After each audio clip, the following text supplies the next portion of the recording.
Are we together? Are we together? Are we together? Now, I would want you to look at the book of Habakkuk.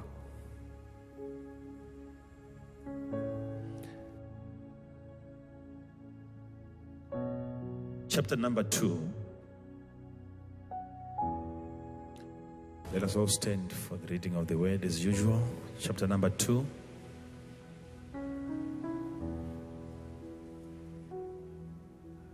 Let us read it together. One to go. I can't hear you. One to go.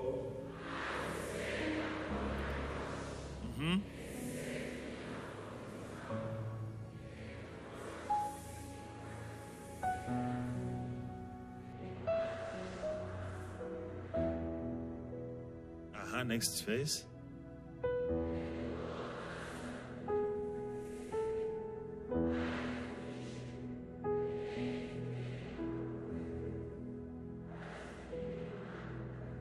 We may be seated. I will stand upon my watch and set me upon the tower, and I will watch to see what he will say unto me, and what I shall answer when I am reproved. So today, if time permits, I'll try to give you only 5 channels through which God can communicate with you, okay? 5 channels through which God can communicate with you. Now, before we can even start to talk about the first channel, what I would want you to consider is this.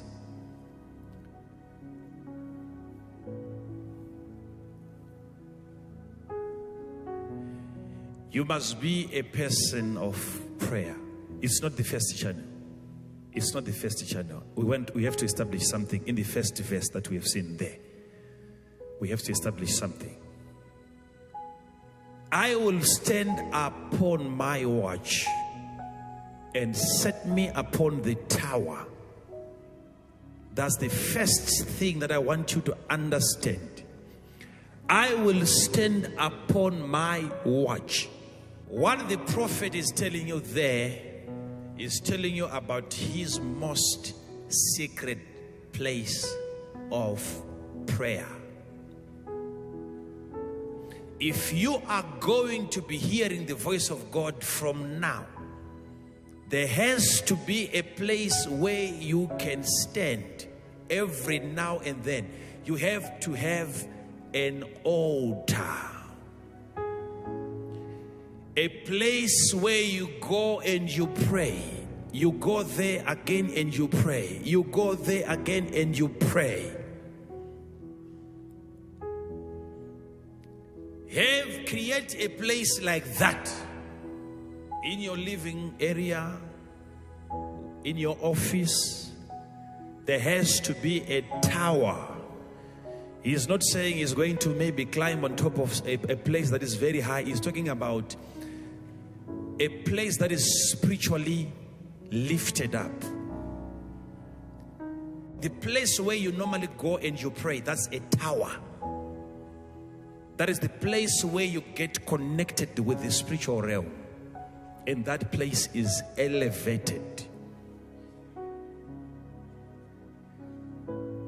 And I want you to understand that if you have that kind of a place where you normally go and you pray and you come back and then you go back again and you pray and you come back and you go back again and you pray, the moment you keep on doing that, what you have just done is exactly what happened in the case of Jacob, when he came to a place and then he slept and then he saw a ladder coming from the heaven down to earth, and he saw angels descending and ascending upon that ladder, And before he left the place, he anointed the rock that he was sleeping on. And then he said, surely this is the house of God. This is Bethel. And this is an opening of the heavens. So how can you have a ladder from here to there and angels are descending and ascending unless there is an opening of the heavens? In that place, if you go and you do your research, you notice that Abraham was once there and he sacrificed and he built an altar actually on the same place. And I even suspect that the stone that Jacob leaned on was actually coming from the altar that Abraham had built on that same place. So it's a place that was a very high place. It was a tower. It was an opening.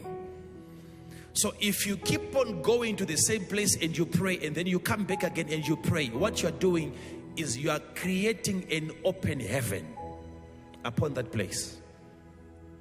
And you can find that in so many other scriptures. When Solomon had finished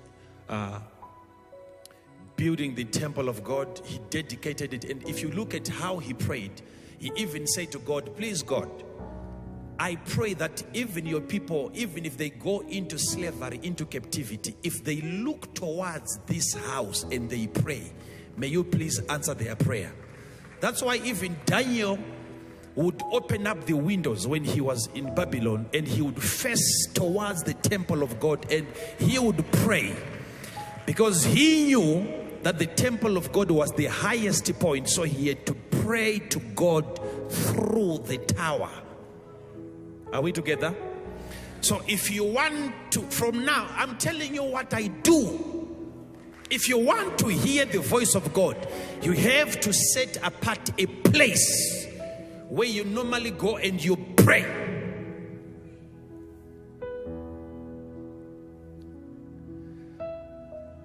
So because Abraham was praying in that same place called Bethel, the house of God, that's why when Jacob came to the same place, there was an opening. Angels were descending and ascending, because somebody had already opened up the heavens by the sacrifice that he gave to God. And it was easy even for Jacob to come to such a place. Even before he could pray, he also experienced an opening of his own heaven.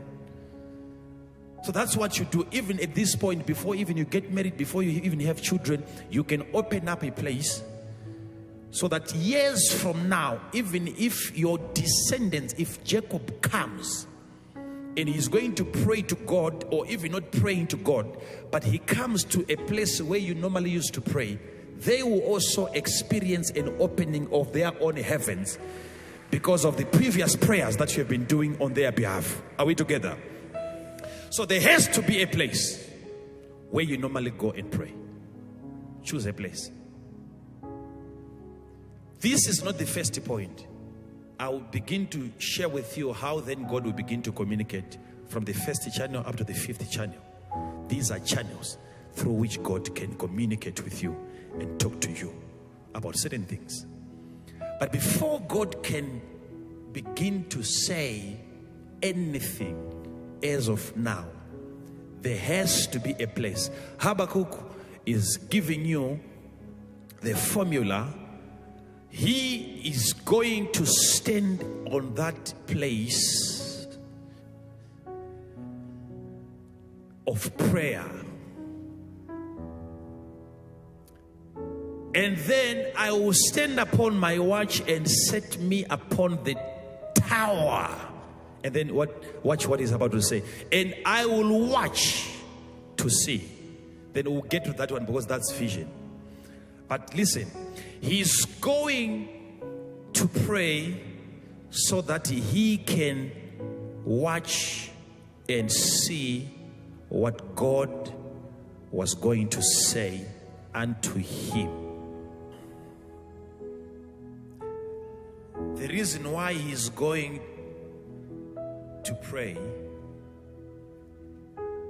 he could could have been having a feeling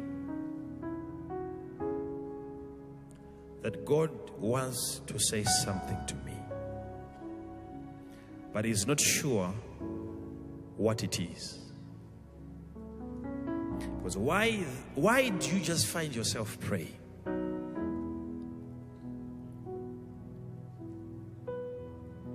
Why do you pray? Why do you pray? Prayer, it is a two-way communication. When God lays it upon your heart to pray, and you wake up in the middle of the night and you just feel like praying, and you don't even know what to say. In most cases, that is God calling you to a place of prayer, not just so that you can pray, but so that he can speak to you.